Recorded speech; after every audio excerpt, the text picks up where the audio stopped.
Bismillahirrahmanirrahim. Assalamualaikum warahmatullahi wabarakatuh. Sebelumnya, perkenalkan kami dari kelompok 9 yang beranggotakan 4 orang, yaitu Cici Sri Melati, Enda Siti Fatimah, Ilma Sita Febrianti, dan Nia Daniati. Di sini kami akan mempresentasikan mata kuliah Filsafat Pendidikan tentang orientasi psikologis yang mempengaruhi filsafat pendidikan. Langsung saja, untuk mengefektifkan waktu, marilah kita mulai acara ini dengan membacakan basmalah. Bismillahirrahmanirrahim. Dilanjut ke acara yang selanjutnya, yaitu penyampaian materi yang akan dibawakan oleh rekan-rekan. Pengertian psikologi. Psikologi adalah studi ilmiah mengenai perilaku dan proses mental, atau psikologi is the scientific study of behavior and mental process. Menurut Papalia dan Olds 1985, Wibir 1992. Pengertian secara harfiah atau menurut arti katanya, kata psikologi datang dari kata Latin psyche yang artinya jiwa atau soul, dan logos yang artinya kata atau wacana, word or discourse. Dalam definisi awal dikatakan bahwa psikologi adalah wacana mengenai jiwa atau belakangan menjadi wacana mengenai pikiran atau mind. Behavior atau perilaku diartikan secara luas sebagai tindakan yang dapat diobservasi atau diamati, seperti aktivitas fisik dan berbicara. Namun, psikologi juga memberikan perhatian pada proses mental yang terjadi walaupun tak dapat dinikmati secara langsung, seperti orang mempersepsi, berpikir, mengingat, dan merasa. Maka dapat dipahami bahwa psikologi memberi gambaran tentang perilaku atau sebagai jawaban apa, dan menerangkan atau memberi penjelasan penyebab ataupun akibat dari perilaku atau sebagai jawaban mengapa. Selanjutnya yaitu ada teori-teori psikolog yang mempengaruhi filsafat pendidikan. Yang pertama yaitu humanistik. Secara luas, definisi teori belajar humanistik ialah sebagai aktivitas jasmani dan rohani guna memaksimalkan proses perkembangan. Sedangkan secara sempit, pembelajaran diartikan sebagai upaya menguasai khazanah ilmu pengetahuan sebagai rangkaian pembentukan kepribadian secara menyeluruh.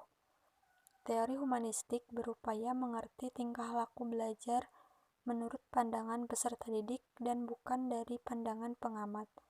Humanisme meyakini pusat belajar ada pada peserta didik dan pendidik berperan hanya sebagai fasilitator. Sikap serta pengetahuan merupakan syarat untuk mencapai tujuan pengaktualisasian diri dalam lingkungan yang mendukung. Yang kedua yaitu behavioristik. Filsafat pendidikan behavioristik atau aliran perilaku, juga disebut perspektif belajar, adalah filosofi dalam psikologi yang berdasar pada proposisi bahwa semua yang dilakukan organisme, termasuk tindakan, pikiran, atau perasaan, dapat dan harus dianggap sebagai perilaku. Aliran ini berpendapat bahwa perilaku demikian dapat digambarkan secara ilmiah tanpa melihat peristiwa fisiologis internal atau konstruk hipotetis serta pikiran, seperti pikiran. Selanjutnya yaitu ada teori konstruktivistik. Teori ini merupakan landasan berpikir pembelajaran konstekstual, yaitu bahwa pengetahuan dibangun oleh manusia sedikit demi sedikit, yang hasilnya diperluas melalui konteks yang terbatas dan tidak secara tiba-tiba. Menurut Skafin pada tahun 2006, teori konstruktivistik adalah teori yang menyatakan bahwa peserta didik secara individual harus menemukan dan mentransformasi informasi yang kompleks, mengecek informasi yang baru terhadap aturan-aturan informasi yang lama, dan merevisi aturan-aturan yang lama bila sudah tidak sesuai lagi. Selanjutnya itu ada ragam teori konstruktivistik. Yang pertama itu ada konstruktivistik kognitif.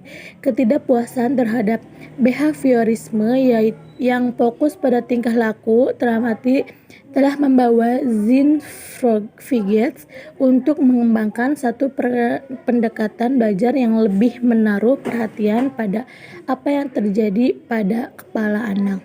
Pengertian menurut konstruktivistik kognitif adalah proses perubahan dalam struktur kognitif secara individu sebagai hasil konstruksi pengetahuan yang bersifat individual dan internal. Yang kedua itu ada konstruktivistik sosial. Pengertian belajar menurut teori ini adalah proses perubahan perilaku yang terjadi sebagai akibat munculnya pemahaman baru yang dibangun dalam konteks sosial sebelum menjadi bagian pribadi individu. Menurut Santrox pada tahun 2008, salah satu asumsi tentang penting dari konstruktivistik sosial adalah studied kognitif, yaitu ide bahwa pemikiran selalu disituasikan dalam konteks sosial dan fisik, bukan dalam pikiran seseorang.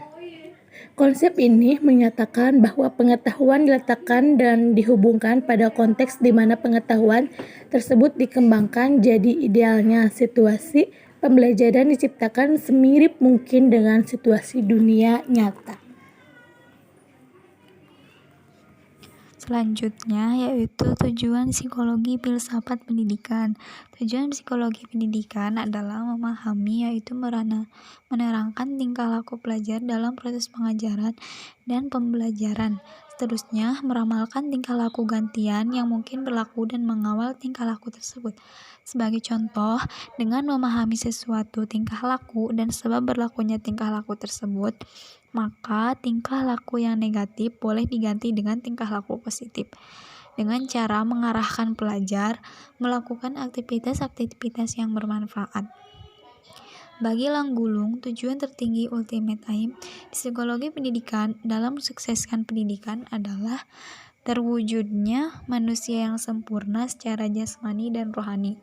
Dalam kaitan ini, psikologi pendidikan dituntut mampu menghasilkan manusia ideal dengan kriteria beriman dan bertakwa kepada Tuhan, memiliki pengetahuan luas, memiliki mental yang sehat, memiliki fisik yang kuat, dan mampu bersosialisasi dengan manusia lain secara harmonis. Mungkin cukup sekian dari presentasi kami. Kurang lebihnya mohon maaf. Ditutup. Wassalamualaikum warahmatullahi wabarakatuh.